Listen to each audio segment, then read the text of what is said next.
ನಮಸ್ಕಾರ ಇದ್ದು ಬನ್ನಿ. ಈ ಪಾದ ಪೂಜೆ ಹೇಳಿದ್ರೆ ಸ್ವರ್ಣ ಪಾದುಕೆ ಬಂದರೆ ಅದರ ಮಾಹಿತಿ ಹೆಂಗೆ ಹೇಳಿ, ಅದರದ್ದೇ ಮಾಹಿತಿ ಒಂದಿಪ್ಪ ಅವಳೊಟ್ಟಿಂಗಿದ್ದು ಭಟ್ ಆಚಾರ ವಿಚಾರ ಭಟ್ಟೋಳು ಹೆಂಗೆ ಹೇಳೋದು, ಅವರ ಬಾಯಿಂದಲೇ ಕೇಳೋ ಪಾಗದ. ಎಲ್ಲ ಕಾವಲಿನ ಮುಖ್ಯಸ್ಥರು ಸಹ ಮುಂಭಾಗಕ್ಕೆ ಬರಬೇಕು. ಗುರುವಿನ ಸನ್ನಿಧಿಯಲ್ಲಿ ಪ್ರಾರ್ಥನೆ ಮಾಡಲಿಕ್ಕಾಗಿ ಎಲ್ಲರೂ ಬರಬೇಕು.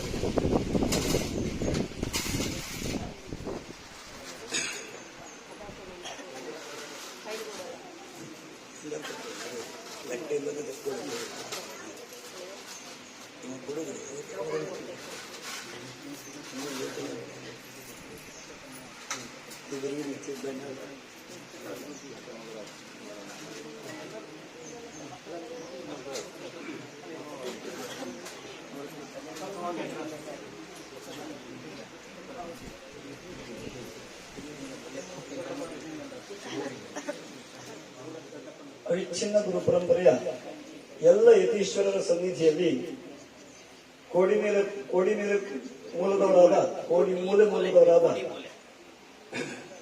ಮುಂಚಿಕಾನ ಕುಟುಂಬಸ್ಥರೆಲ್ಲರೂ ಸಹ ಸೇರಿ ಪ್ರಾರ್ಥನೆಯನ್ನ ಮಾಡ್ತಾ ಇದ್ದಾರೆ.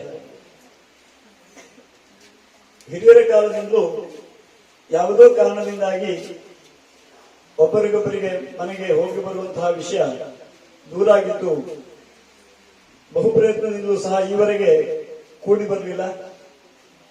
ಆದರೆ ಗುರುವಿನ ದಯದಿಂದ ಇಂದು ನಾವೆಲ್ಲರೂ ಸಹ ಗುರುಸನ್ನಿಧಿಯಲ್ಲಿ ಒಟ್ಟಾಗಿದ್ದೇವೆ. ದೂರ ಆಗಲಿಕ್ಕಾಗಿ ಯಾವೆಲ್ಲ ಕಾರಣಗಳು ಆಗಿದ್ದಿದ್ರು ಸಹ, ಅಲ್ಲಿ ಯಾವೆಲ್ಲ ದೋಷಗಳು ಘಟಿಸಿದ್ರು ಸಹ, ತಿಳಿಯದೆಯೋ ನಮ್ಮಿಂದಲೋ ಹಿರಿಯರಿಂದಲೋ ಕುಟುಂಬಸ್ಥರಿಂದಲೋ ನಡೆದಿರತಕ್ಕಂತಹ ಯಾವುದೇ ವಿಧವಾದ ದೋಷಗಳಿದ್ರು ಅವೆಲ್ಲ ದೋಷಗಳು ನಿವೃತ್ತಿಯಾಗಿ ಇನ್ನು ಮುಂದೆ ನಾವು ಕುಟುಂಬಸ್ಥರು ಒಟ್ಟಿಗೆ ಸೇರಿ ಬಾಳುವಂತೆ, ಒಂದಾಗಿರುವಂತೆ ಗುರುವಿನ ಸಂಪೂರ್ಣ ಅನುಗ್ರಹ ಆಗಬೇಕು. ಸಕಲ ದುರಿತಗಳು ನಿವೃತ್ತಿಯಾಗಿ ಉತ್ತರೋತ್ತರ ಶ್ರೇಯಸ್ಸಾಗುವಂತೆ, ಕುಟುಂಬಕ್ಕೆ ಶ್ರೇಯಸ್ಸಾಗುವಂತೆ ಗುರುದೇವರು ಸದಾ ಅನುಗ್ರಹಿಸಬೇಕು. ನಾವು ಸದಾಕಾಲ ಒಂದಾಗಿರುವಂತೆ ಅನುಗ್ರಹ ಮಾಡಬೇಕು ಅನ್ನೋದಾಗಿ ಪ್ರಾರ್ಥನೆ ಮಾಡಿ ಮುಷ್ಟಿ ದ್ರವ್ಯವನ್ನ ಸಮರ್ಪಣೆ ಮಾಡ್ತಾ ಇದ್ದಾರೆ. ಬನ್ನಿ ಹಿರಿಯರ ಮತ್ತು ಮಾಡಿ.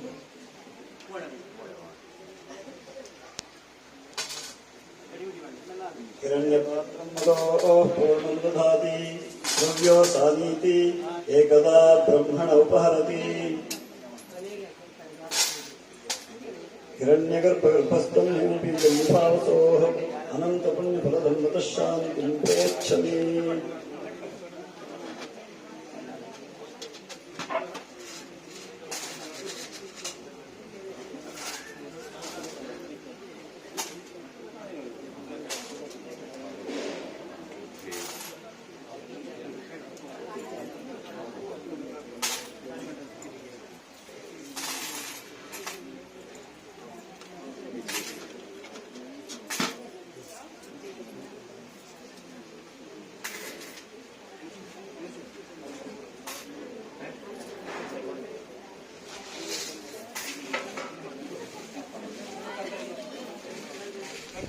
ಶ್ರೀ ಶ್ರೀ ರಾಘವೇಶ್ವರ ಭಾರತಿ ಮಹಾಸ್ವಾಮಿಗಳವರ ಪಡೆದವರೆಗೂ ಶ್ರೀ ಸಂಸ್ಥಾನದವರ ಮಹತ್ ಸಂಕಲ್ಪದಂತೆ ಎಲ್ಲ ಯತೀಶ್ವರರ ಸನ್ನಿಧಿಯನ್ನು ಹೊತ್ತು ಬಂದಿರತಕ್ಕಂತಹ ಸ್ವರ್ಣಪಾದಕ್ಕೆ ಹಿಡಿದವರುಗಳಿಗೆ ವಂದಿಸಿ ಕರ್ತವ್ಯವಾಗಿ 4 ಮಾತುಗಳನ್ನು ಆಡಬಯಸ್ತೇನೆ.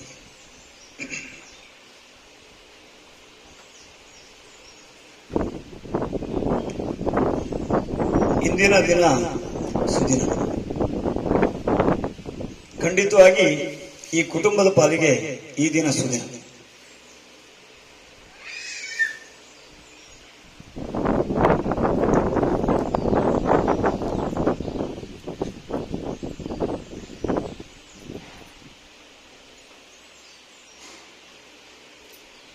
ಯಾವ ವಿಷಯಗಳು ಎಲ್ಲೂ ಒಂದಾಗಿದ್ರು ಇಲ್ಲೂ ಒಂದಾಗಲೇಬೇಕಾದ ಜಾಗ ಇದೆ. ಗುರುವಿನ ಪದ ಅಂದ್ರೆ ಅಂಥದ್ದು. ಗುರುವಿನ ಅನುಗ್ರಹ ಇಲ್ಲದೆ ಯಾರು ಏನನ್ನೂ ಮಾಡ್ಲಿಕ್ಕೆ ಸಾಧ್ಯ ಇಲ್ಲ. ಗುರುವಿನ ಅನುಗ್ರಹ ಇದ್ರೆ ಯಾವುದು ಏನೂ ಆಗಲ್ಲ.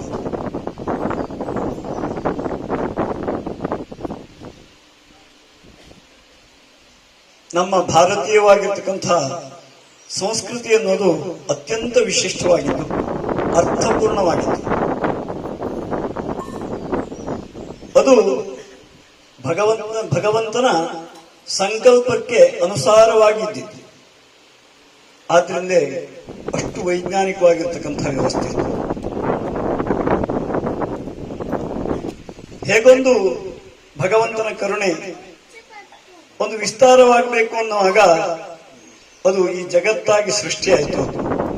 ಅದರ ಮರ್ಮವನ್ನೇ ಎಲ್ಲದರೊಳಗೂ ಇಟ್ಟು ಇದು ಹೀಗಿದ್ರೆ ಚೆನ್ನು ಅನ್ನೋದನ್ನ ನಮ್ಮ ಋಷಿ ಮಹರ್ಷಿಗಳು ಕಂಡುಕೊಟ್ರು. ಯಾವುದನ್ನು ಹೊಸದಾಗಿ ತಂದುಕೊಳ್ಳಿಲ್ಲ. ಆದ್ರೆ ನಮ್ಗೆ ಎಷ್ಟೋ ವಿಷಯಗಳು ಇವತ್ತು ನಮಗೆ ಅದು ಒಂಥರದಲ್ಲಿ ಹೇರಿಕೆ ಅಥವಾ ಅದೆಲ್ಲ ಇವತ್ತಿಗಲ್ಲ, ಅದೆಲ್ಲ ಮೂಢನಂಬಿಕೆ ಅಂತೆಲ್ಲ ನಮ್ಗನಿಸ್ತದೆ. ನಾನಾ ವಿಧವಾಗಿ ನಮ್ಗೆ ಪಾಶ್ಚಾತ್ಯದ ಹಬಹಬಿತನ ಮನಸ್ಸಿಗೆ ನಾಟಿದೆ. ಒಂದರ್ಥದಲ್ಲಿ ನಮ್ಗೆ ಸಿಕ್ಕಿದ ಶಿಕ್ಷಣವೂ ಕಾರಣ ಅಂತ ಭಾವಿಸ್ತೇನೆ. ಇನ್ನೊಂದರ್ಥದಲ್ಲಿ ಯಥಾರ್ಥವಾದ ವಿದ್ಯೆ ನಮ್ಮಿಂದ ದೂರ ಆಗಿದ್ದು ಕಾರಣ. ಸಾವಿರಾರು ವರ್ಷದಿಂದ ಯಾವುದು ಯಥಾರ್ಥವಾಗಿ ಅರ್ಥ ಮಾಡಿಸ್ತಾ ಬರಬೇಕಾಗಿದ್ದಿತ್ತೋ ವಿದ್ಯೆ, ಅದು ಸಂಕ್ರಾಂತವಾಗಿ ಬರ್ತಾ ಇರಬೇಕಾಗಿತ್ತು, ಅದು ಮಧ್ಯದಲ್ಲಿ ದೂರ ಆಗಿದ್ದ ಕಾರಣ. ಹೇಗೆ ಅಂತ ಕೇಳಲಿಕ್ಕೆ ಸಾಧ್ಯ ಇದೆ. ಯಾವಾಗಲೂ ನಾನೊಂದು ಕತೆ ಹೇಳೋದುಂಟು. ರಾಮಭದ್ರಾಚಾರ್ಯ ಹೇಳಿದ್ದು ಸಮಿತಿನ ಕತೆ ಗುರುಗಳು ಆಗಾಗ ಹೇಳ್ತಾ ಇರ್ತಾರೆ. ಆ ಕಾಲದ ಗುರು ಶಿಷ್ಯರು ಅಂತಂದ್ರೆ ಹೇಗೆ ಅಂದ್ರೆ ಗುರು ಶುಶ್ರೂಷೆಯ ವಿದ್ಯೆ ಅಂತ. ಇವತ್ತು ಸಮಾ ವಿರುದ್ಧ ಆಗಿದೆ. ಇವತ್ತು ವಿದ್ಯಾರ್ಥಿಗೆ ತಕ್ಕಂತ ಗುರುಗಳು, ಗುರುವಿಗೆ ತಕ್ಕಂತೆ ಶಿಷ್ಯ. ಅದು ಸ್ವಲ್ಪ ವ್ಯತ್ಯಾಸ ಆದ್ರೂ ಮನೆಗೆ ಹೋಗ್ಬೇಕಾಗ್ತದೆ ಅಧ್ಯಾಪಕ ಆದ್ರೆ. ಆದ್ರೆ ಆ ಕಾಲಕ್ಕೆ ಆಗಿರ್ಲಿಲ್ಲ. ಮಗುವನ್ನು ತಗೊಂಡೋಗಿ ಗುರುಕುಲಕ್ಕೆ ಬಿಟ್ಟು ಬಂದ್ರೆ ಗುರುವಾದವನು ಹೇಳಬೇಕು, ಇವನು ಸಮಾಜಕ್ಕೆ ಸಮರ್ಥನಾಗಿದ್ದಾನೆ, ಯಾವ ಅವನಲ್ಲಿ ಇರತಕ್ಕಂತಹ ಸತ್ವ ಇದೆಯೋ ಅದು ಭಗವಂತನನ್ನು ತಲುಪಲಿಕ್ಕೆ ಬೇಕಾಗುವಷ್ಟು ಸಾಮರ್ಥ್ಯ ಬಂದಿದೆ, ಆದ್ರಿಂದ ಅವನಿಗೆ ವಿದ್ಯೆ ಮುಗಿದಿದೆ, ವಿದ್ಯೆಯ ಅನುಗ್ರಹ ಆಗಿದೆ, ಮುಂದಕ್ಕೆ ಹೋಗ್ಬೋದು ಅಂತ ಕಳಿಸ್ಕೊಡೋ ವ್ಯವಸ್ಥೆ. ಇವತ್ತು ಎಂಥದ್ದೇ ದೊಡ್ಡ ಪರೀಕ್ಷೆ ಆಗಲಿ ಅರ್ಥ ಮಾಡ್ಕೊಂಡಾರು ಬರೀರಿ, ಓದ್ಕೊಂಡಾರು ಬರೀರಿ, ಗಟ್ಟಾಕಿ ಯಾರು ಬರೀರಿ, ಕಾಪಿ ಹೊಡೆದಾರು ಬರೀರಿ. ಬರೆದಿದ್ರ ಮೇಲೆ ಎಷ್ಟು ಅಂತ ಇವತ್ತಿನ ಅಳತೆ ಹೋಗಿದ್ರು, ಆವತ್ತಿನ ಅಳತೆ ಹೋಗೋದು. ಅಂತಹ ಒಂದು ವಿದ್ಯೆಯನ್ನ ನಿಮಗೆ ಸಂಪೂರ್ಣ ಆಗಿದೆ ಮುಂದೆ ಹೋಗಿ ಅಂತ ಕಳಿಸ್ತಕ್ಕಂಥ ಒಂದು ವ್ಯವಸ್ಥೆ ಆಗ್ತದೆ. ಗುರು ಶುಶ್ರೂಷೆಯ ವಿದ್ಯೆ. ಗುರುವನ್ನ ಶುಶ್ರೂಷೆ ಮಾಡಿದ್ರು ಅನುಗ್ರಹ ಮಾಡ್ತಕ್ಕಂಥ ಸಾಮರ್ಥ್ಯ ಆರಣ್ಯ ಕಥೆಯನ್ನ ನೋಡಿದ್ರೆ ಗೊತ್ತಾಗ್ತದೆ. ಹೋಗು ನೀನು ತೋಟಕ್ಕೆ ಹೋಗಿ ನೀರು, ತೋಟಕ್ಕೆ ಸರಿಯಾಗಿ ನೀರು ಉಣಿಸು ಅಂತ ಕಳಿಸಿದ್ರೆ ಅವನು ಹೋಗೋತ್ತಿಗೆ ಕಟ್ಟಾಕಿದ ಕಟ್ಟು ಒಡೆದು ನೀರು ಹೋಗ್ತಾ ಇತ್ತು. ಏನೇನ್ ಮಾಡಿದ್ರು ನಿಲ್ಸ್ಲಿಕ್ಕಾಗಿಲ್ಲ, ಇನ್ನೇನು ಮಾಡುದು ಅಂತ.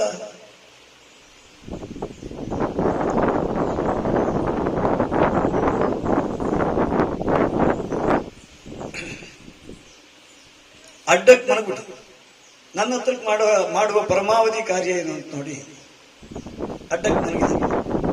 ಹಾಗೆ ಮಾಡಿದ್ರೆ ರಾತ್ರಿ ಆದ್ರೂ ಬಂದು ಹೋದ ಶಿಷ್ಯನನ್ನ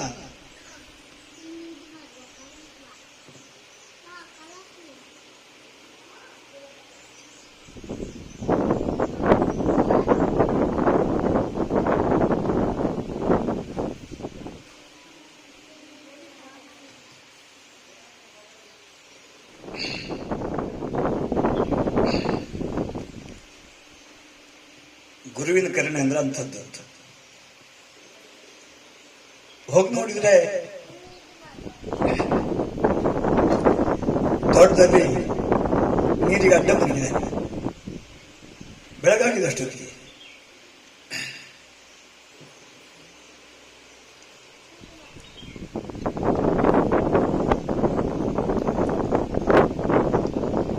ಗುರುವಿನ ಕರುಣೆ ಹರಿದ್ರಿಂದ ಮುಂದಕ್ಕೇನಾಯ್ತು ಅಂದ್ರೆ ಅವನು ಪರಿಪೂರ್ಣ ವಿದ್ಯಾವಂತನಾದ. ಭಗವಂತನನ್ನ ಅರ್ಥ ಮಾಡ್ಕೊಳ್ಳಿಕ್ಕೆ ಯಾವೆಲ್ಲ ಅವನಿಗೆ ಸಾಮರ್ಥ್ಯ ಬರಬೇಕು ಅದೆಲ್ಲದನ್ನು ಗುರುಗಳು ಕರುಣಿಸಿದ. ಗುರು ಶುಶ್ರೂಷೆಯ ವಿದ್ಯೆ ಫಲ ಬಂತು ನೋಡಿ. ಹಾಗೆ ಗುರು ಶುಶ್ರೂಷೆಯ ವಿದ್ಯೆ ಅಂತಿರೋ ಕಾಲಕ್ಕೆ ಸಮಿತಿ ತರೋದು, ಯಾವ ಗುರು ಇರ್ತಾನೋ ಅವನಿಗೆ ಎಲ್ಲ ಕಾರ್ಯಗಳಿಗೆ ಬೇಕಾಗುವಂತೆ ಎಲ್ಲ ಸಹಕಾರವನ್ನು ಮಾಡಿಕೊಟ್ಕೊಂಡು ಕಾರ್ಯವನ್ನು ಮಾಡ್ತಾ ವಿದ್ಯೆಯನ್ನು ಪಡ್ಕೊಳ್ಳೋ ಕಾಲ ಒಂದಿತ್ತು. ಆ ಕಾಲಕ್ಕೆ ಒಂದು ವಿದ್ಯಾರ್ಥಿಗೆ ಗುರುವಾದವನು ಹೇಳಿದಂತೆ, ಪ್ರಾದೇಶ ಮಾತ್ರ ಅಂದ್ರೆ ಚೋಟುದ್ದ ಸಮಿತನ್ನ ಕೊಟ್ಟು ಈ ಅಳತೆ ಕಡಿಮೆ ಇಲ್ಲದಿದ್ದಂತೆ ಈ ಅಳತೆಗೆ ಸರಿಯಾಗಿ ಸಮಿತಿ ಮಾಡ್ಕೊಂಡು ಅಂತ ಕೊಟ್ರು. ಅವನ ಆ ಸಮಿತಿ ತಗೊಂಡು ಹೋದ. 1ನೇ ಸಮಿತಿ ತಂದಿಟ್ಟು 2ನೇ ಸಮಿತಿ, 2ನೇ ಸಮಿತಿ 3ನೇ ಸಮಿತಿ, 3ನೇ ಸಮಿತಿ 4ನೇ ಸಮಿತಿ ಕಟ್ ಮಾಡ್ತಾ ಹೋದ. ಕಟ್ ಮಾಡುವಾಗ 1ನೇ ಸಮಿತಿ ಇಟ್ಕೊಂಡಿದ್ದು ಕಟ್ ಆಗಬಾರ್ದಲ್ಲ, ಹಾಗಾಗಿ ಅದರಿಂದ ಒಂಚೂರು ಮುಂದೆ ಕಟ್ ಮಾಡಿದ್ರು. ಮುಗಿಯೋ ಹೊತ್ತಿಗೆ ಆ 1000 ಸಮಿತಿ ಆಗೋ ಹೊತ್ತಿಗೆ 1ನೇ ಸಮಿತಿ ಚೋಟುದ್ದಕ್ಕೆ ಇತ್ತು, ಆ ಕೊನೆ ಸಮಿತಿ ಮಾತ್ರ ಮಾರುದ್ದಕ್ಕಿತ್ತು. ವ್ಯತ್ಯಾಸ ಮಾಡ್ಬೇಕು ಅಂತ ಮಾಡ್ಲಿಲ್ಲ, ವ್ಯತ್ಯಾಸ ಹೇಗಾಯ್ತು ಅಂತ ಗೊತ್ತಿಲ್ಲ. ಕೊನೆಗೆ ನೋಡುವಾಗ ಅಷ್ಟು ವ್ಯತ್ಯಾಸ ಇತ್ತು. ಇವತ್ತು ನಮ್ಮ ಅವಸ್ಥೆ ಅಂತದ್ದೇ. ಯಾವತ್ತೂ ಈ ವಿದ್ಯೆಯಲ್ಲಿ ಹ್ರಾಸ ಆಯ್ತು ಹೇಗಾಯ್ತು ಅಂತ ಹೇಳಲಿಕ್ಕೆ ನಮ್ಗೆ ಗೊತ್ತಿಲ್ಲ. ಆದ್ರೆ ಯಥಾರ್ಥವಾಗಿ ವಿದ್ಯೆ ಹೇಗಿರ್ಬೇಕಾಗಿತ್ತು, ನಾವು ಹೇಗಿರ್ಬೇಕಾದವರಾಗಿತ್ತು ಅಂತ ಯೋಚನೆ ಮಾಡಿದ್ರೆ ಆವತ್ತಿಗೂ ಇವತ್ತಿಗೂ ಅಷ್ಟು ವ್ಯತ್ಯಾಸ ನಮ್ದಿದೆ ಅನ್ನೋದನ್ನ ತಿಳಿದವರು ಹೇಳ್ತಾರೆ. ಇವತ್ತಿಗೂ ನಮ್ಮ ಭರತ ಭೂಮಿಯಲ್ಲಿ ಅಂತಹ ಸಾಮರ್ಥ್ಯ ಇದ್ದಿದ್ರಿಂದಲೇ ಸನಾತನ ಧರ್ಮಕ್ಕೆ ಇವತ್ತಿಗೂ ಜೀವ ಇದೆ. ಅಂತಹ ಹಿನ್ನೆಲೆಯಲ್ಲಿ ನಮ್ಮ ಋಷಿ ಮಹರ್ಷಿಗಳು ಯಥಾರ್ಥವಾದದ್ದನ್ನ ವಿದ್ಯೆಯನ್ನ ಅವಲಂಬಿಸಬೇಕು ಅಂತ ತಂದುಕೊಟ್ಟಿದ್ದು ಇತ್ತು. ಅಷ್ಟು ಸಾವಿರಾರು ವರ್ಷಗಳಿಂದ ದೂರ ಆಗಿದ್ರಿಂದಾಗಿ ನಮ್ಗೆ ಎಷ್ಟೋ ವಿಷಯಗಳು ದೂರಕ್ಕೆ ಹೋಗ್ಬಿಟ್ಟಿದೆ. ಆದ್ರೆ ನಮ್ಮ ಋಷಿ ಮಹರ್ಷಿಗಳು ಕೊಟ್ಟಿದ್ದೆಲ್ಲೋದು ಸಹ ಯಥಾರ್ಥವಾಗಿದ್ದೇ ಆಗಿತ್ತು. ಆದ್ರೆ ಇವತ್ತು ನಾವು ಅದಲ್ಲ ಇದಲ್ಲ ಅಂತ ಬಿಟ್ಕೊಳ್ತಾ ಇದ್ದೀವಿ. ಹಾಗೆಯೇ ನಮಗೊಂದು ಕುಟುಂಬ ಪದ್ಧತಿಯನ್ನು ನಮ್ಮ ಋಷಿ ಮಹರ್ಷಿಗಳು ತಂದುಕೊಟ್ಟಿದ್ರು. ಇನ್ನೆಲ್ಲಿಯೂ ಕಾಣ ಸಿಗದೆ ಇರತಕ್ಕಂಥ ಒಂದು ಕುಟುಂಬ ಪದ್ಧತಿ ಇದೆ ನೋಡಿ, ಭಾರತದಲ್ಲಿ ಮಾತ್ರ ಇರೋದು. ಅಷ್ಟು ಅದ್ಭುತವಾಗಿತ್ತು.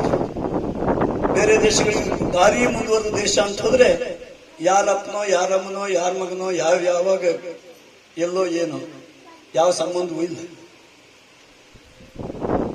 ಜೀವನಕ್ಕೆ ಒಂದು ಅರ್ಥವೇ ಇಲ್ಲ ಅಂತ, ಒಂದು ವ್ಯವಸ್ಥೆ ಇಲ್ಲ, ಚೌಕಟ್ಟೇ ಇಲ್ಲ ಅಂತ. ಆದ್ರೆ ಎಲ್ಲವುದನ್ನೂ ಚೌಕಟ್ಟಿನಲ್ಲಿ ಇಟ್ಟಿರ್ತಕ್ಕಂಥ ವ್ಯವಸ್ಥೆ ನಮ್ಮ ಋಷಿ ಮಹರ್ಷಿಗಳದ್ದು. ಯಾವ ಭಗವಂತನ ಸಂಕಲ್ಪ ಇದೆಯೋ ಅವನೊಂದು ಚೌಕಟ್ಟನ್ನು ಹಾಕಿ ಈ ಸೃಷ್ಟಿಯನ್ನು ಮಾಡಿದಾನೋ ಆ ಚೌಕಟ್ಟಿಗೆ ಅನುಸರಿಸಿಯೇ ಎಲ್ಲವುದನ್ನು ತಂದುಕೊಟ್ರು. ಹಾಗೆಯೇ ಈ ಕುಟುಂಬ ವ್ಯವಸ್ಥೆಯನ್ನು ತಂದುಕೊಟ್ರು. ನೋಡಿ, ನಮ್ಮ ಒಳಗೆ ಸೃಷ್ಟಿ ಎಲ್ಲವರಲ್ಲೂ ಭಗವಂತ ಅಡಕವಾಗಿದ್ದಾನೆ, ನಮ್ಮೊಳಗೂ ಅಡಕಾಗಿದ್ದಾನೆ. ಆ ಜೀವಕ್ಕೆ ಬೇಕಾಗುವಂತೆ ಆ ಜೀವದ ಪರಮೋಗತಿ ಏನು ಆಗ್ಬೇಕಾಗಿದ್ದು ಅನ್ನೋದನ್ನು ಸಂಕಲ್ಪ ಮಾಡಿಯೇ ಅದಕ್ಕೆ ಅನುಕೂಲಿಸುವಂತೆ ಅದ್ಭುತವಾದ ಯಂತ್ರವಾಗಿ ಮಾನವನನ್ನು ಸೃಷ್ಟಿ ಮಾಡಿದ್ದು ಭಗವಂತ. ಏನದು ಅಂದ್ರೆ ನಿತ್ಯ ಸಂಕಲ್ಪ ಮಾಡ್ತೇವೆ ನೋಡಿ, ಧರ್ಮ ಅರ್ಥ ಕಾಮ ಮೋಕ್ಷ ಚತುರ್ವಿಧ ಫಲ ಪುರುಷಾರ್ಥ ಫಲ ಸಿದ್ಧಿ ಅಂತ. ಒಂದು ದೇವ್ರ ಪೂಜೆ ಮಾಡೋದಾದ್ರು ಯಾವುದೇ ಧರ್ಮ ಕರ್ಮ ಮಾಡೋದಾದ್ರು ಸಂಕಲ್ಪ ಮಾಡ್ತೇವೆ. ಅದ್ರ ಯಾಕೆ ಅಂತ ಮಾತ್ರ ನಮ್ದು ಇವತ್ತು ಬಿಟ್ಟೋಗಿದೆ. ಮಾಡುವವರಿಗೂ ಅದು ಯಾಕೆ ಅಂತ ಬೇಕಾಗಿಲ್ಲ, ಮಾಡ್ಬೇಕು ಅದು ಮಾತ್ರ ಅಂತಲ್ಲ, ಎಲ್ಲವೂ ಹಾಗಾಗಿದೆ. ಮಾಡ್ಬೇಕು ಅಂತಾಗಿದೆ ಹೊರತು ಯಾಕೆ ಮಾಡ್ಬೇಕು, ಮಾಡಿದ್ರಿಂದಾಗಿ ಏನಾಗ್ತದೆ ಅನ್ನೋದನ್ನ ಅರ್ಥ ಮಾಡಿಕೊಂಡು ಮಾಡುವಷ್ಟು ಎಲ್ಲ ವಿಷಯಗಳನ್ನು ಎಲ್ಲರಿಗೂ ಕೊಡುವಷ್ಟು ನಾವು ಇವತ್ತು ಸಾಮರ್ಥ್ಯ ಪಡ್ತಾ ಇದ್ದೇವೆ. ಅಥವಾ ನಮ್ಗೆ ವಿಷಯ ಗೊತ್ತಿದ್ದಂತೆ ಇದ್ದಿದ್ರಿಂದ ಅದು ನಮ್ಮಿಂದ ದೂರ ಆಗ್ತಾ ಇದೆ. ಎಲ್ಲವೂ ಹೀಗಾಗ್ತಾ ಇರೋ ಕಾಲಕ್ಕೆ ತಂದುಕೊಟ್ಟ ಉದ್ದೇಶ ಆಗಿತ್ತು. ಯಾಕೆ ಅಂದ್ರೆ ಧರ್ಮದಿಂದ ಅರ್ಥವನ್ನ ಬೇಕಾದ ಎಲ್ಲ ಭೋಗಗಳನ್ನು ಎಲ್ಲವೂ ಸಹ ಅರ್ಥವೇ, ಅದನ್ನ ಧರ್ಮದಿಂದಲೇ ಸಂಗ್ರಹಿಸಿ ಅದನ್ನ ಜೀವಿಸ್ಲಿಕ್ಕೆ ಎಷ್ಟು ಬೇಕೋ ಹಾಗೆ ಭೋಗಿಸಿ ಉತ್ತಮವಾದ ಕಾಮನೆಗಳನ್ನೇ ಇಟ್ಟುಕೊಂಡು ಅದನ್ನು ಬಳಸಿ ಆಗ್ಬೇಕಾಗಿದ್ದೇನೆಂದ್ರೆ ಮೋಕ್ಷವನ್ನೇ ಪಡ್ಕೊಳ್ಳುವಂತೆ ಆಗಲಿ ಅಂತ ಸಂಕಲ್ಪ ಮಾಡಿದ್ ನಾವು. ಪ್ರತಿ ಕ್ಷಣದಲ್ಲೂ ಸಂಕಲ್ಪ ಮಾಡ್ತೇವೆ. ಯಾಕೆ ಹಾಗೆ ಸಂಕಲ್ಪ ಮಾಡಕ್ ತಂದ್ಕೊಟ್ಟಿದ್ದು ಅಂದ್ರೆ ನಮ್ಮ ಪರಮ ಗುರಿ ಅದು ಮೋಕ್ಷ ಪಡ್ಕೊಳ್ಬೇಕಾಗಿತ್ತಂತ. ಅದಕ್ಕೆ ಬೇಕಾಗುವಂತೆ ಈ ದೇಹ ರಚನೆಯನ್ನ ಮಾಡಿಕೊಟ್ಟಿದ್ದು. ಅದರೊಳಗೆ ಒಂದು ರಥದ ಮಧ್ಯದಲ್ಲಿ ರಥಿಕ ಒಬ್ಬ ಹೇಗಿರ್ತಾನೋ ಹಾಗೆ ಸಾರಥ್ಯವೆಂಬ ಮನಸ್ಸನ್ನು ಕೊಟ್ಟು ಇಂದ್ರಿಯವೆಂಬ ಕುದುರೆಗಳನ್ನು ಕಟ್ಟಿ ನಮಗೆ ಸಂಚಾರ ಮಾಡಿ ಅಂತ ಬಿಟ್ಟಿದ್ದಾರೆ, ದಿಗ್ವಿಜಯ ಮಾಡಿ ಅಂತ. ಎಲ್ಲಿಗೆ ಹೋಗ್ಬೇಕಾಗಿತ್ತು ಕೇಳಿದ್ರೆ ಎಲ್ಲಿಂದ ಬಂದಿದ್ದೀರೋ ಅಲ್ಲಿಗೆ ಹೋಗ್ಬೇಕಾಗಿತ್ತು. ಆದ್ರೆ ನಮ್ಮ ಕತೆ ಏನು ಅಂದ್ರೆ, ಯಾರು ನಮ್ಮ ಹಿಂದೆ ಕೂತು ರಥಿಕ ಇದ್ದಾನೋ ಅವನ ಆಜ್ಞೆಯಂತೆ ನಾವು ಹೋಗ್ತಾ ಇಲ್ಲ. ಬದಲಿಗೆ ಮುಂದೆ ಕುದುರೆ ಕಟ್ಟಿದೇವಲ್ಲ, ಕುದುರೆ ಯಾವುದು ಅಂದ್ರೆ ಇಂದ್ರಿಯ ಕುದುರೆ. ಆ ಇಂದ್ರಿಯ ಕುದುರೆ ಹೇಗೆಲ್ಲ ಹೋಗ್ತದೋ ಹಾಗೆಲ್ಲ ಹೋಗ್ತಾ ಇದೆ. ಯಾವುದೋ ಪಾತಾಳಕ್ಕೆ ಹೋಗ್ತದೆ, ಯಾವುದೋ ಗುಂಡಿಗೆ ಬೀಳ್ತದೆ, ಯಾವುದೋ ಏರಿಗೆ ಹೇಳ್ತದೆ. ಕೆಲವು ಎರಡು ಕುದುರೆ ಆ ಕಡೆಗೆ ಹೇಳಿದ್ರೆ ಅದು ಕೂಡ ಈ ಕುದುರೆ ಈ ಕಡೆಗೆ ಹೇಳ್ತದೆ, ನಾವು ಮಧ್ಯದಲ್ಲೇ ಇರ್ತೇವೆ. ಇದು ನಮ್ಮ ಪರಿಸ್ಥಿತಿ ಇವತ್ತು. ಆದ್ರೆ ಅದರ ಮಧ್ಯದಲ್ಲಿಯೂ ಧೀಮಂತರಾಗಿ, ಧೀ ಅಂದ್ರೆ ವಿವೇಕ ಇರಬೇಕಾಗಿದ್ದು, ಅದನ್ನು ಇಟ್ಟುಕೊಂಡು ಇದೆಲ್ಲದನ್ನು ಪಾರು ಮಾಡ್ಕೊಂಡು ಹೋಗ್ಲಿಕ್ಕೆ ಬೇಕಾಗುವಂತೆ ನಮಗೆ ಎಲ್ಲದನ್ನು ನಮ್ಮ ಋಷಿ ಮಹರ್ಷಿಗಳು ಕಂಡುಕೊಟ್ಟಿದ್ರು. ಅದೇ ಶಾಸ್ತ್ರ, ಅದೇ ವಿದ್ಯೆ. ಆದ್ರೆ ಇವತ್ತು ಹಾಗಿದೆಯಾ ಅಂತ ಹೇಳಿದ್ರೆ ಯೋಚನೆ ಮಾಡಬೇಕಾದ ವಿಷಯ. ಹೇಗೊಂದು ಒಳಗಿರ್ತಕ್ಕಂತಹ ಭಗವಂತನಿಗೆ ಈ ಎಲ್ಲ ಆವರಣಗಳೊಂದಿದೆಯೋ, ಅದಕ್ಕೆ ತಕ್ಕಂತೆ ಅಂಗಾಂಗಗಳೆಲ್ಲ ಇದೆಯೋ, ಆ ಜೀವಕ್ಕೆ ಬೇಕಾಗುವಂತೆ ಸಹಕರಿಸಲಿಕ್ಕೆ ಬೇಕಾಗಿ ಅಂಗಾಂಗಗಳೆಲ್ಲ ಇದೆ. ಅದಲ್ಲದೆ ಇದ್ರೆ ಕೈ ನಾನು ಮ್ಯಾಲಿದ್ದು ಬಾರಿ ಶ್ರೇಷ್ಠ ಅಂತ ಕುಳಿತರೆ ಯಾವತ್ತಾರು ಒಂದು ದಿವಸ ಮುಳ್ಳು ಹಿಟ್ಟಿದಾಗ ಕೈ ಹೋಗಿ ತೆಗೆಯೋದು ಬೇಡವ, ಕಣ್ಣು ಅದ ಕಡೆ ನೋಡೋದು ಬೇಡವ, ಬುದ್ಧಿ ಆ ಕಡೆ ಹರಿಯೋದು ಬೇಡವ. ಆಯ್ತು, ಮುಳ್ಳಿದ್ದಕ್ಕಿದ್ದಂಗೆ ಇದ್ರ ಹಾಗೆ ಇರ್ತದ, ಅದು ಆ ಅಂಗವೇ ಹೂನಾಗೋದಿಲ್ವ? ಹಾಗೆಯೇ ಒಂದು ಜೀವಕ್ಕೆ ದೇಹ ಹೇಗೋ ಹಾಗೆ ಒಂದು ಮನುಷ್ಯನಿಗೆ ಒಂದು ಕುಟುಂಬ, ಒಂದು ಗೃಹಸ್ಥನಿಗೆ ಒಂದು ಸಂಸಾರ. ಪುರುಷ ಪ್ರಧಾನವಾಗಿರ್ತಕ್ಕಂತಹ ನಮ್ಮ ವ್ಯವಸ್ಥೆ ಇದೆ. ಯಾಕೆ ಹಾಗೆ ಅಂದ್ರೆ, ಪ್ರಕೃತಿ ಪುರುಷಾತ್ಮಕವಾಗಿ ಭಗವಂತ ಸೃಷ್ಟಿ ಮಾಡಿದ್ದ. ಸೃಷ್ಟಿಯ ಒಳಗಡೆಗೆ ಭಗವಂತ ಇದ್ದಾನೆ, ಪುರುಷ. ಹಾಗೆಯೇ ಈ ದೇಹ ಅನ್ನೋದು ಪ್ರಕೃತಿ, ಅದರ ಒಳಗಡೆ ಪುರುಷನನ್ನು ಇಟ್ಟಿದ್ದಾನೆ ಭಗವಂತ. ಇದು ಸೃಷ್ಟಿ. ಅದರ ವಿಸ್ತಾರವೇ ಕುಟುಂಬ. ಮನೆಯಲ್ಲಿ ಪುರುಷ ಪ್ರಧಾನ. ಭಾರತದ ಈ ಕುಟುಂಬದ ವ್ಯವಸ್ಥೆ ಒಳಗೆ ಪುರುಷ ಪ್ರಧಾನ ಕುಟುಂಬದೊಂದು. ಯಾಕೆ ಹಾಗೆ ಅಂದ್ರೆ ಅದರದ್ದೇ ಮುಂದಿನ ಆವರ್ತಿ. ಆದ್ರಿಂದ ಹಾಗಿರ್ಬೇಕು ಅಂತ ವ್ಯವಸ್ಥೆ ಚೌಕಟ್ಟು ಅಂತ ಕೊಟ್ಟಿದ್ದಾರೆ. ಹಾಗೆಯೇ ಅದರ ವಿಸ್ತಾರ. ಯಾರು ನಮ್ಮ ಪೂರ್ವ ಅಂತ ನೋಡಿದ್ರೆ ನಮ್ಗೆ ಹೇಳ್ಕೊಳ್ಳಿಕ್ಕೆ ಗೋತ್ರ ಸೂತ್ರ ಎಲ್ಲ ನಾವು ಹೇಳ್ತೇವೆ, ಗೊತ್ತಿದ್ದೇವೆ. ಅದೇ ಇದ್ರೆ ಪುರೋಹಿತರು ಬಂದವರು ಇಂಥ ಗೋತ್ರದವರು ಅಂತ ಕೇಳ್ಕೊಂಡ್ಮೇಲೆ ಅವ್ರ ಗೋತ್ರ ಸೂತ್ರಗಳನ್ನು ಹೇಳಿ, ನಿನ್ ಹೆಸರಾರು ಹೇಳ್ಕ ಅಂತ ಹೇಳಿ ಆಮೇಲೆ ಅಭಿವಾದನೆ ಮಾಡಿಸ್ತಾರೆ. ನೋಡಿ, ಅದು ಏನು ಅಂದ್ರೆ ನಾವು ಯಾವ ವಂಶಜರು ಅಂತ ಹೇಳಲಿಕ್ಕಿರುವುದು, ಸ್ಮರಣೆ ಮಾಡ್ಕೊಳ್ಳಿಕ್ಕಿರುವುದು, ಅವ್ರಿಗೊಂದು ಕೃತಜ್ಞತೆ ಹೇಳಲಿಕ್ಕಿರುವುದು. ಆ ಜೀವನದಲ್ಲಿ ಇದ್ದವರು ನಮ್ಗೆ ಯಾವಾಗಲೂ ನೆನಪಿರುವಂತೆ ಇಟ್ಕೊಳ್ಬೇಕಾಗಿತ್ತು. ಅಂಥದ್ದೊಂದು ಅದು ಒಂದು ಚೌಕಟ್ಟು ನಮ್ಗೆ ಹಾಕೊಟ್ಟಿದ್ದಿತ್ತು. ಅಂತಹ ಒಂದು ಋಷಿ ಪರಂಪರೆಯಲ್ಲಿ ಬಂದವರು ನಾವು ಅನ್ನುವಂತಹ ನೋಡಿ, ಎಲ್ಲದಕ್ಕೂ ನಮ್ಗೆ ಮೂಲ ಸೂತ್ರವನ್ನು ಬೆಸದೇ ಕೊಟ್ಟಿದ್ರು, ಎಲ್ಲೂ ತಪ್ಪಿ ಹೋಗಬಾರ್ದು ಅಂತ ಅಂತಹ ಒಂದು ಚೌಕಟ್ಟು ಹಾಕೊಟ್ಟಿದ್ರು ನಮ್ಗೆ. ಅಂಥದ್ದನ್ನು ನಾವು ಮೀರಿ ಮುಂದಕ್ಕೆ ಹೋಗ್ತಾ ಇದ್ದೇವೆ. ಅದನ್ನು ಬಿಟ್ಟು ಯಾವ ಹುಡುಗೂ ಇಲ್ಲ, ಯಾವ ತಲೆಯಲ್ಲಿ ಇಲ್ಲೇ ಇರ್ತಕ್ಕಂತಹ ಎಷ್ಟೋ ಪಾಶ್ಚಿಮಾತ್ಯವಾಗಿದ್ದನ್ನ ನಾವಿವತ್ತು ಬೇಕೋ ಬೇಡವೋ, ಗೊತ್ತಿದ್ದೋ ಗೊತ್ತಿಲ್ಲದೆಯೋ ನಾವು ಅಡಿಕ್ಟ್ ಆಗ್ಬಿಟ್ಟಿದ್ದೇವೆ. ಬಿಡ್ಲಿಕ್ಕೆ ಸಾಧ್ಯ ಇಲ್ಲ ಅನ್ನೋಷ್ಟು ಮಟ್ಟಿಗೆ ಅಡಿಕ್ಟ್ ಆಗಿದ್ದೇವೆ. ಆದ್ರೆ ಏನು ವಿಜ್ಞಾನ ಅದರಲ್ಲಿ ಕೇಳಿದ್ರೆ ಹೇಳಲಿಕ್ಕೆ ಗೊತ್ತಿಲ್ಲ ಇವತ್ತು. ಆದ್ರೂ ಪರಂಪರೆಯಿಂದ ಬಂದಿದ್ದೆಲ್ಲ ಮೂಢನಂಬಿಕೆ ಹೇಳ್ತೇವೆ. ಹೊಸದಾಗಿ ಬರೋದನ್ನೆಲ್ಲ ಅಯ್ಯೋ ನಾವು ಮುಂದುವರೆದವರು ಒಂದು ಸ್ವೀಕಾರ ಮಾಡ್ತೀವಿ. ಅಲ್ಲದೆ ಇದ್ರೆ ಈ ಹಳ್ಳಿಲಿ ಇಷ್ಟು ಸುಖವಾಗಿ ಒಳ್ಳೆ ನೀರು ಗಾಳಿ ತಗೊಂಡು ಊಟ ಮಾಡ್ಕೊಂಡಿರುವವರು ಪೇಟೆಯ ಹಕ್ಕಪಿತನಿ ಅಂತ ಬರ್ತಿತ್ತು. ಆ ಪೇಟೆ ವ್ಯವಸ್ಥೆ ಅಂತದ್ದು ಅಂದ್ರೆ ಅದೇ ಪಾಶ್ಚಿಮಾತ್ಯದ್ದೆಲ್ಲ. ಯಾವ್ದು ಹೊರಗಿರ್ಬೇಕಾಗಿತ್ತು ಅದೆಲ್ಲ ಒಳಗಿರ್ತದೆ, ಒಳಗೆ ಯಾವ್ದಿರ್ಬೇಕಾಗಿತ್ತು ಅದೆಲ್ಲ ಹೊರಗಿರ್ತದೆ. ಇಂಥದ್ದೊಂದು ಸ್ಥಿತಿಯಲ್ಲಿ ನಾವಿದ್ದೇವೆ. ಅದ್ರ ಮಧ್ಯದಲ್ಲಿಯೂ ನಮ್ಮ ಭಾರತ ವರ್ಷದಲ್ಲಿ ಇಂಥ ಸತ್ಯವಾದ ಸೃಷ್ಟಿಯ ಮರ್ಮವನ್ನೇ ಹೋಲುವಂತಹ ಎಲ್ಲ ಚೌಕಟ್ಟು ವ್ಯವಸ್ಥೆಗಳನ್ನು ಸಹ ಹೀಗಿರ್ಬೇಕಾಗಿತ್ತು ಅಂತ ಅದರ ಎಳೆ ಬಿಡದೇ ಇರುವಂತೆ ನಮಗೆ ಮಾಡಿಕೊಟ್ಟಿದ್ದು ಕುಟುಂಬದ ವ್ಯವಸ್ಥೆ. ಅಂಥದ್ದೊಂದು ಕೌಟುಂಬಿಕ ವ್ಯವಸ್ಥೆಯು ಸಹ ನಮ್ಮ ಋಷಿ ಮಹರ್ಷಿಗಳು ಕೊಟ್ಟ ಕೊಡುಗೆಯಾಗಿದೆ. ಅಷ್ಟು ಅರ್ಥಪೂರ್ಣವಾದ ವ್ಯವಸ್ಥೆ. ಹೇಗೊಂದು ಗಿಡ ಇದ್ರೆ ಆ ಗಿಡದ ಶಾಖೋಪಶಾಖೆಗಳೆಲ್ಲವೂ ಸಹ ಒಂದೇ ತರದಲ್ಲಿ ನರಳಿಸ್ತಾ ಇದ್ರೆ ಚೆನ್ನಾಗಿರ್ತದೋ, ಅದು ಬೇರೆಯಾಗದೆ ಬೇರಿನೊಟ್ಟಿಗಿದ್ರೆ ಮಾತ್ರ ನಳನಳಿಸ್ತಾ ಇರ್ತದೋ ಹಾಗಿರ್ಬೇಕು ಅನ್ನೋದನ್ನ ಹೇಳಿದ್ರು. ಬೇರೆ ಆಗಬಾರ್ದು ಅನ್ನೋದನ್ನ ಹೇಳಿದ್ರು. ಒಂದೇ ಆಗಿರ್ಬೇಕಾಗಿತ್ತು ಅನ್ನೋದನ್ನ ಹೇಳಿದ್ರು. ಅದಕ್ಕೆ ನಾನು ಹೇಳಿದ್ದು ಈ ದಿನ ಸುದಿನ ಅಂತ. ಈ ಮನೇಲಿ ಇವತ್ತು ಇಡೀ ಅದು ಮೂಲ ಗೋಡಿ ಮೂಲದವರಾಗಿ ಮುಂಚಿಕಾಣಿಗೆ ಬಂದಿರತಕ್ಕಂಥ ಇಡೀ ಕುಟುಂಬ ಇವತ್ತು ಒಂದಾಗಿ ಗುರುವಿನ ಸನ್ನಿಧಿಯಲ್ಲಿ ಒಂದಾಗಿದೆ. ಇದು ಭಾಗ್ಯ, ಇದು ಭಾಗ್ಯ, ಇದು ಭಾಗ್ಯ. ಯಾವ ಪ್ರಕೃತಿಯ ಸಹಜ ನಡೆ ಇರಬೇಕಾಗಿತ್ತೋ ಅದಕ್ಕೆ ಇವತ್ತು ಒಂದು ಸೇರಿದೆ. ಯಾವಾಗ ಹಾಗಾಗ್ತದೆ ಅಂದ್ರೆ ಮಧ್ಯಕಾಲದಲ್ಲಿ ಯಾವುದೋ ದುರಿತಗಳು ನಮಗೆ ಅಡ್ಡಕ್ಕೆ ಬಂದ್ರೆ ಒಂದಾಗ್ಲಿಕ್ಕೆ ಬಿಡ್ಲಿಕ್ಕಿದೆ. ಯಾವುದೇ ದುರಿತಗಳಿದ್ರೆ ಅದನ್ನು ಪರಿಹರಿಸಬೇಕು ಅಂತಿದ್ರೆ ಜಾತಕದಲ್ಲಿ ನೋಡಿದ್ರೆ ಗುರುವಿನ ದೃಷ್ಟಿ ಇಲ್ಲದೆ, ಗುರುವಿನ ಅನುಗ್ರಹ ಇಲ್ಲದೆ ಯಾವ ಗ್ರಹವೂ ಪಾಪಗ್ರಹವೂ ಸಹ ನಮ್ಮನ್ನು ಬಿಡ್ಲಿಕ್ಕಿಲ್ಲ. ಒಂದು ಗುರುವಿನ ದೃಷ್ಟಿ ಇದ್ರೆ, ಒಂದು ಗುರುವಿನ ಅನುಗ್ರಹ ಇದ್ರೆ ಅದು ಎಂಥ ದೋಷವಿದ್ರೂ ನಮ್ಮನ್ನು ತಾರಣ ಮಾಡ್ತದೆ. ಹಾಗೆ ಈ ಭವದ ಬಂಧನಗಳನ್ನು ಬಿಡುಗಡೆ ಮಾಡೋದಾದ್ರೂ ಗುರುವಿನ ಅನುಗ್ರಹ ಇದ್ರೆ ಮಾತ್ರ ನಾವು ಪಾರಾಗಬೇಕು. ಆದ್ರಿಂದ ದೇವರು ಗುರುಗಳು ಒಟ್ಟಿಗೆ ಪ್ರತ್ಯಕ್ಷರಾದ್ರೆ ಯಾರಿಗೆ ಮೊದಲು ಕೈಗೊಳ್ಳಬೇಕು ಗುರುವಿಗೆ ಅಂತ ಹೇಳ್ತೀವಿ ಶಾಸ್ತ್ರ. ಅಂತ ಸ್ಥಾನ ಗುರುವಿಂದು. ಹಾಗೊಂದು ಗುರುವಿನ ಆರಾಧನೆ ಈ ಮನೆಯ ಒಂದು ಶಾಖೆಯಲ್ಲಿ ಆಗ್ತದೆ ಅಂತ ಆಗುವಾಗ ಇಡೀ ಮನೆ ಒಂದಾಗಿದ್ದಿದೆಯಲ್ಲ, ಇದು ದೈವಿಕ ಕೃಪೆ, ಗುರುವಿನ ಇಚ್ಛೆ ಅಂತ ಮಾಡ್ತಿದೆ. ಹಿಂದೆ ಕಳೆದ ವರ್ಷ ಒಂದು ಆಗಿದ್ದನ್ನು ನೆನಪು ಮಾಡ್ಕೊಳ್ತೇನೆ. ಪಂಚಸೀಮೆಯಲ್ಲಿ ಒಬ್ಬರ ಮನೆಗೆ ಹೋದಾಗ 30 ವರ್ಷದಿಂದ ಅಪ್ಪ ಮಗ ಬೇರಾಗಿದ್ರು. ಮೊಮ್ಮಗಳು ಮದುವೆ ಕಾಲಕ್ಕೆ ಮಗ ಹೋಗಿ ಅಪ್ಪನ ಕರೆದ್ರೆ ಬರಲಿಲ್ಲ. ಆದ್ರೆ ಈ ಗುರು ಸನ್ನಿಧಿ ಮನೆಗೆ ಹೋಗ್ತದೆ ಅಂತ ಆಗುವಾಗ ಅದು ಏನ್ ಗುರುಗಳು ಪ್ರೇರಣೆ ಕೊಟ್ಟರು ಗೊತ್ತಿಲ್ಲ. ಅಪ್ಪ ಹೇಳುವನು ಮಗನ ಕರೆದು ಬಂದ, ಅಪ್ಪ ಮಗ ಸೇರಿ ಪೂಜೆ ಮಾಡಿದ್ರು.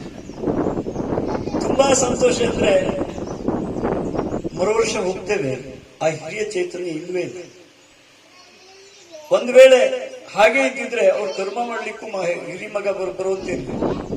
ಆದ್ರೆ ಗುರುವಿನ ಸನ್ನಿಧಿ ಬಂದಿದ್ದು ಹೇಗಾಯ್ತು ಅಂದ್ರೆ, ಗುರುಕೃಪೆ ಹೇಗಿತ್ತು ಅವರಿಗೆ ಅಂದ್ರೆ ಅವರನ್ನ ಕೊನೆ ಕಾಲಕ್ಕೆ ಒಂದ್ ಮಾಡುವಂತೆ ಮಾಡಿದ್ರಿಂದಾಗಿ ಮುಂದಕ್ಕೂ ಸದ್ಗತಿ ಸಿಗುವಂತಾಯ್ತು. ಗುರುವಿನ ಸೇವೆ ಮಾಡಿದ ಯಾವುದೋ ಪುಣ್ಯ ಇಲ್ಲದೆ ಹಾಗಾಗಿಲ್ಲ.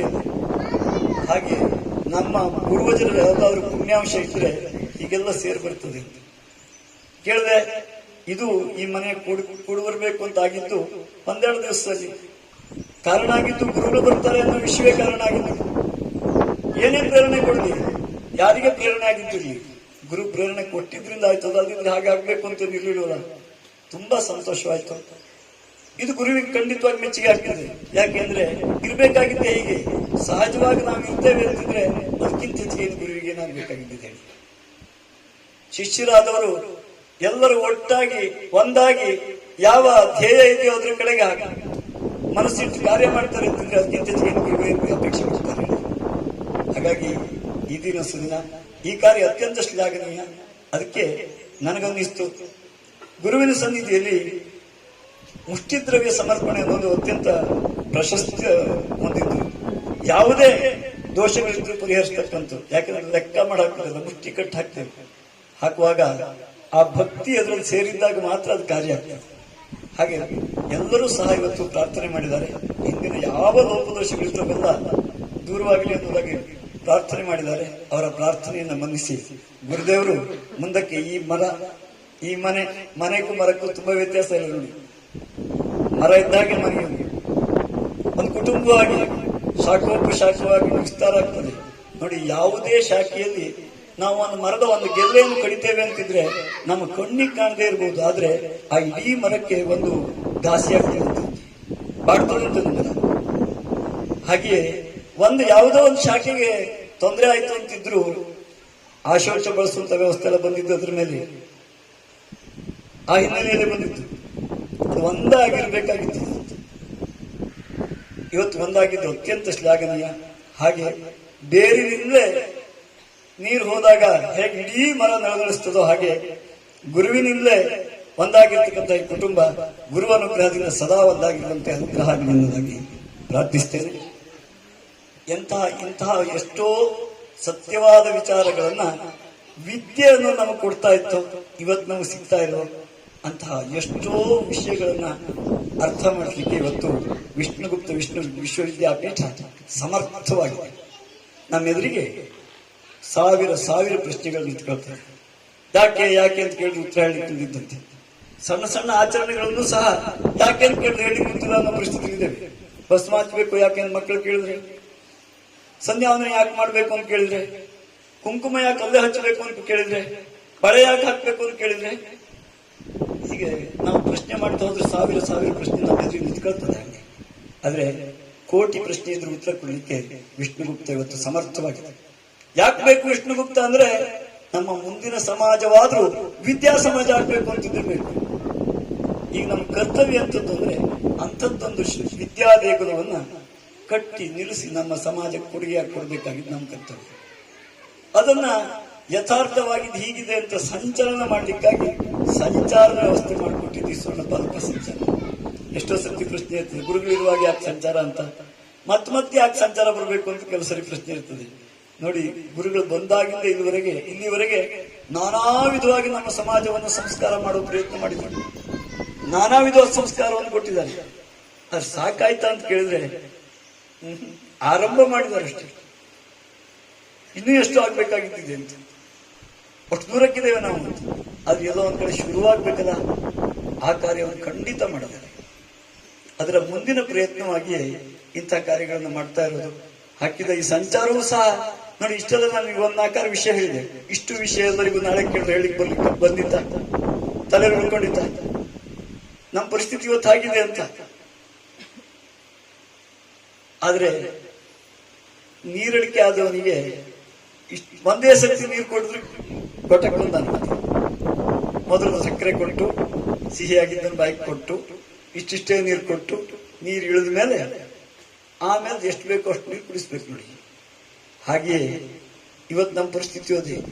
ಈ ಧಾರ್ಮಿಕ ವಿಷಯದಲ್ಲಿ, ಆಧ್ಯಾತ್ಮಿಕ ವಿಷಯದಲ್ಲಿ ನಮ್ಮ ಪರಿಸ್ಥಿತಿ ಹಾಗೆ ಇರಬೇಕು. ಗುರುಗಳು ಆ ಕೆಲಸ ಮಾಡ್ತಾರೆ. ಪೀಠಕ್ಕೆ ಬಂದಾಗಿನಿಂದ ಗುಟುಕಾಗೆ ನಮ್ಗೆ ಕೊಡ್ತಾ ಬಂದ್ರು. ಮತ್ತಷ್ಟು ಗುಟುಕ ಕೊಡ್ಲಿಕ್ಕೆ ಬೇಕಾಗಿ ಈ ಸಂಚಾರ ವ್ಯವಸ್ಥೆ ಮಾಡಿಕೊಟ್ರು. ಆದ್ರಿಂದಲೇ ಮತ್ತೆ ಸಂಚಾರ ಬೇಕು ಅಂತ. ಗುರುಕುಲಕ್ಕೆ ಹಣ ಕೊರತೆ ಆಗಿದೆ, ನಾವೆಲ್ಲ ಸೇರಿ ಒಟ್ಟು ಮಾಡಿಕೊಡೋದಿದೆ ಅಂತ ಇಷ್ಟೇ ಹೇಳೋದಾದ್ರೆ ಇಷ್ಟು ದೊಡ್ಡ ವ್ಯವಸ್ಥೆ ಇದು ಯಾವುದು ಬೇಕಾಗಿಲ್ಲ. ಗುರುಗಳೇ ಒಬ್ರಿಗೆ ಫೋನ್ ಮಾಡಿ ಹೇಳಿದ್ರು, ಇಡೀ ದಿವಸಕ್ಕೆ ಸಂಗ್ರಹ ಆಗೋದನ್ನ ಕೂತಲ್ಲಿ ಮಾಡಿಸ್ಬೇಕು, ಆಗ್ಲಿಕ್ಕಿಲ್ವಾ, ನಿಮ್ಮ ಹತ್ರ ಕೇಳಿ ಕೊಡ್ಲಿಕ್ಕಿಲ್ವಾ? ಅದು ವ್ಯವಸ್ಥೆ ಅಲ್ಲ ಅಂತ. ನಿಜವಾದ ವ್ಯವಸ್ಥೆ ಯಾವುದು ಅಂದ್ರೆ ಇಂಥ ಎಷ್ಟು ಸದ್ವಿಚಾರಗಳು ಸಮಾಜದಲ್ಲಿ ಸಂಚಲನ ಆಗ್ಬೇಕು ಅನ್ನೋದವರ ಅಪೇಕ್ಷೆ. ಅದು ಗುರುವಿನ ಕೃಪೆ ಇಸ್ತೇನೆ. ಅಂತಹ ಒಂದು ನೋಡಿ, ಇಂಥ ಗುರು ಸನ್ನಿಧಿ ಕಳೆದ ವರ್ಷ ಆಗಿದ್ದನ್ನು ಹಾಗೆ ಹೇಳಿದಾಗೆ ನಮಗೆ ಏನೇನು ಅಪೇಕ್ಷೆ ಇದೆಯೋ ಅಂಥದ್ದನ್ನು ಪೂರೈಸಿದ್ದನ್ನು ನಾನು ಸಂಚಾರದಲ್ಲಿ ಕಂಡಿದ್ದನ್ನು ಹೇಳ್ಬೋದಾಗಿದೆ. ಯಾರು ಸಿಎ ಆಗ್ಬೇಕು ಅಂದ್ರೆ ಸಿಎ ಆಗಿದೆ, ಯಾರು ಸಂತಾನ ಆಗ್ಬೇಕು ಅಂತ ಪ್ರಾರ್ಥನೆ ಮಾಡೋ ಸಂತಾನ ಆಗಿದೆ, ಇನ್ಯಾರು ನೀರು ಬೇಕು ಅಂತ ಕೇಳಿದ್ರೆ ನೀರಿನ ವ್ಯವಸ್ಥೆ ಆಗಿದೆ. ನಾವು ಹೇಗೆ ಕೇಳ್ತೇವೆ ಹೇಳುದು, ನಾವೆಷ್ಟು ಭಕ್ತಿಯಿಂದ ಗುರುಪಾದುಕೆಯನ್ನು ಭಾಗಿಸ್ತೇವೆ ಅನ್ನೋದ್ರ ಮೇಲೆ ಇದೆ ಅಂತ. ಕೃಷ್ಣನ ಕಾಲದಲ್ಲಿ ಕೃಷ್ಣನ ನೋಡಿದಾಗ ದೇವನಾಗ್ ನೋಡಿದವರು ಉಂಟು, ಭಾವನಾಗ್ ನೋಡಿದವರು ಉಂಟು, ಏನೂ ಇಲ್ಲ ಅಂತಿದ್ದವರು ಉಂಟು, ವಿರೋಧಿಯಾಗಿ ನೋಡಿದವರು ಉಂಟು. ಯಾರು ಹೇಗೆ ಭಾವಿಸಿದ್ರು ಅಂದ್ಮೇಲೆ ಹಾಗಾಗಿ ಅವರವರಿಗೆ ಸಿಕ್ಕಿದೆ. ಹಾಗೆ ಈ ಸಂಚಾರದ ಮಧ್ಯದಲ್ಲಿಯೂ ಯಾರೆಲ್ಲ ಭಾವಿಸಿ ಗುರುವನ್ನ ಅನುಗ್ರಹ ಬೇಕು ಅಂತ ಕೇಳಿದಾರ ಖಂಡಿತವಾಗಿ ಅನುಗ್ರಹ ಆಗಿದ್ದನ್ನು ನೋಡಿದ್ದೇನೆ. ಒಂದೇ ಮಾತು ಹೇಳುವುದಾದ್ರೆ 1,500-2,000 ಮನೆಗಳಲ್ಲಿ ಇವತ್ತು ಪಾದಪೂಜೆ ಆಗಿರ್ಬೋದು ಒಟ್ಟು ಸಂಚಾರ ಶುರುವಾದ ಮೇಲೆ. ಆದ್ರೆ ಇವತ್ತಿನವರೆಗೆ ಯಾರು ಸೇವೆ ಮಾಡಿದಾರೋ ಅವ್ರಿಗೆ ಸಮಾಧಾನ ಆಗಿ ಒಂದು ಮನುಷ್ಯ ನನಗೆ ಸಿಗ್ಲಿಲ್ಲ. ಹಾಗಾಗಿದೆ ಅಂತ ಆದ್ರೆ ಅದರಲ್ಲೊಂದು ತತ್ವ ಇಲ್ಲದೆ ಇದ್ರೆ ಆಗ್ಲಿಕ್ಕೆ ಉಂಟಾಗಿದೆ. ಅಂತಹ ಒಂದು ಅನುಗ್ರಹವನ್ನ ಶ್ರೀ ಸಂಸ್ಥಾನ ಮಾಡಿದ್ದನ್ನ ನಾವೆಲ್ಲರೂ ಸಹ ಅತ್ಯಂತ ಶ್ರದ್ಧಾ ಭಕ್ತಿಯಿಂದ ಆರಾಧಿಸಿ ಅನುಗ್ರಹವನ್ನು ಪಡ್ಕೊಳ್ಳೋಣ. ಜೊತೆಗೆ ಯಾವ ವಿದ್ಯಾ ವ್ಯವಸ್ಥೆ ಇದಕ್ಕಿಂತಲೂ ಪ್ರಧಾನವಾಗಿದ್ದಾಗಿದ್ದರಿಂದ ಇವತ್ತು ಅದಕ್ಕೆ ಶ್ರೀ ಸಂಸ್ಥಾನ ಹೊರಟಿದ್ದಾರೋ ಅದರಲ್ಲಿ ನಮ್ಮಿಂದ ಆಗುವ ರೀತಿಯಲ್ಲಿ ಹಣ ಕೊಟ್ಟರೆ ಮಾತ್ರ ಗುರುಕುಲ ಆಗ್ತದೆ ಅಂತ ಖಂಡಿತ ಇತ್ತು. ಹಣವೂ ಬೇಕಾಗ್ತದೆ ಅನ್ನೋದು ಸತ್ಯ. ಯಾವ ಕಾರ್ಯ ಮಾಡಿದಾರೋ ಬೇಕಾಗ್ತದೆ. ನಾವು ಊರಿನಲ್ಲಿ ಒಂದು ಸಂಘ ಸಂಸ್ಥೆಯನ್ನು ನಿಲ್ಲಿಸೋದಾದ್ರೆ ಚಟುವಟಿಕೆಯಿಂದ ಇದ್ರೆ, ಹಣಕಾಸಿಂದ ಇದ್ರೆ ಸಂಘ ಸಂಸ್ಥೆ ಉಳಿತದ. ಅದು ಇಷ್ಟು ದೊಡ್ಡ ವ್ಯಾಪ್ತಿಯಲ್ಲಿ ಕಾರ್ಯವನ್ನು ಮಾಡುವಾಗ ಇಷ್ಟು ಸಮಾಜಕ್ಕೆ ಬೇಕಾಗಿ ಕಾರ್ಯವನ್ನು ಮಾಡಬೇಕು ಅಂತ ಶ್ರೀ ಸಂಸ್ಥಾನ ಹೊರಡಬೇಕಿದ್ರೆ ಎಷ್ಟು ಬೇಕಾಗಿತ್ತು ಕಾರ್ಯ, ಎಷ್ಟು ಜನ ಸಂಪತ್ತು, ಏನು ಸಮಯ, ಇದು ಎಲ್ಲದನ್ನು ಕೊಡಬೇಕಾಗಿ ಬರ್ತದೆ ಅಂತ. ಹಾಗೆ ಯಾವ್ದು ಪ್ರಧಾನ ಅಂತ ನೋಡಿದ್ರು, ಯಾವ ಕಾರ್ಯ ಮಾಡಿದ್ರು ಇದು ಧರ್ಮ ಕಾರ್ಯ ಆಗ್ತದೆ ಅಂತ ಮಾಡಿದ್ರು. ನಮಗೆ ನೋಡ್ಲಿಕ್ಕೆ ಸಾಮಾಜಿಕ ಅಂತ ಅನ್ಸಿದ್ರು, ಅದು ಧರ್ಮದಲ್ಲಿ ಪರಿಸಮಾಪ್ತಿ ಆಗುವಂತ ಕಾರ್ಯವನ್ನೇ ಮಾಡಿಸಿದ್ರು. ಆ ಎಲ್ಲ ಕಾರ್ಯಗಳಿಗಿಂತ ಈ ವಿದ್ಯಾ ಕಾರ್ಯ ಪ್ರಧಾನವಾದ ಧರ್ಮ ಕಾರ್ಯ ಆಗಿದ್ರಿಂದಲೇ ಗುರುಪೂಜೆ ಮಾಡಿದ ದ್ರವ್ಯವೂ ಸಹ ಅಲ್ಲಿಗಾಗಲಿ ಅಂತ ಅಪೇಕ್ಷೆ ಪಟ್ಟರು. ಹಾಗಿರ್ತಕ್ಕಂತಹ ವಿಷಯ ಸಂಚಾರದ ವ್ಯವಸ್ಥೆ. ಇವತ್ತು ಈ ಮನೆಯಲ್ಲಿಯೂ ಅತ್ಯಂತ ಶ್ರದ್ಧಾಭಕ್ತಿ ಪುರಸ್ಸರವಾಗಿ ಸೇವೆಯನ್ನ ನಡೆಸಿದ್ದಾರೆ. ಸತ್ಸಂಕಲ್ಪಗಳನ್ನ ಪ್ರಾರ್ಥನೆ ಮಾಡಿದ್ದಾರೆ.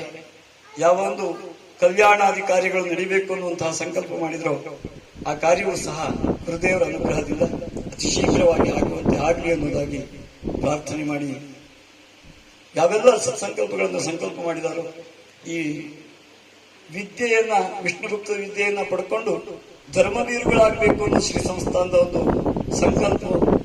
ಅಂತಹ ವಿದ್ಯೆಗಳನ್ನು ಪಡ್ಕೊಳ್ಬೇಕು ಅಂತಾದ್ರೆ ಈ ಮನೆಯಲ್ಲಿಯೂ ಸಹ ಅಂತಹ ಸತ್ಪುತ್ರರ ಸಂತಾನಗಳು ಮುಂದಕ್ಕೆ ಬಂದು ಉತ್ತರೋತ್ತರ ಶ್ರೇಯಸ್ಸಾಗುವಂತೆ ಗುರುದೇವರು ಅನುಗ್ರಹಿಸಲಿ ಎನ್ನುವುದಾಗಿ ಪ್ರಾರ್ಥಿಸಿ ನನ್ನೆರಡು ಮಾತನ್ನ ಗುರುಜನ ಸಮರ್ಪಣೆ